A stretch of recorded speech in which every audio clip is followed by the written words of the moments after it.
कोयना धरणाच्या पाणलोट क्षेत्रात पावसाचा जोर वाढल्यामुळे धरणातील पाणी पातळी नियंत्रित ठेवण्यासाठी प्रशासनाने पाणी विसर्ग वाढवलाय. आज मंगळवार दिनांक 19 ऑगस्ट 2025 दुपारी 3 वाजता धरणाचे 6 वक्र दरवाजे 9 फुटावरून 11 फुटापर्यंत उघडण्यात आले असून यामुळे तब्बल 78,400 क्युसेक पाणी कोयना नदीपात्रात सोडले आहे.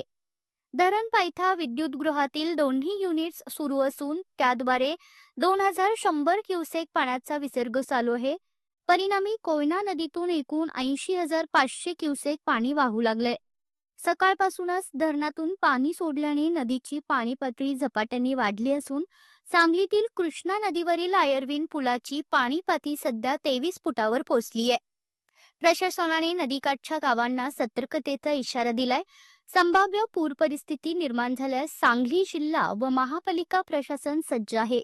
नागरिकांनी नदीकाठावर जाणे टाळावे तसेच प्रशासनाकडून दिलेल्या सूचनांचे काटेकोर पालन करावे असे आवाहन करण्यात आले.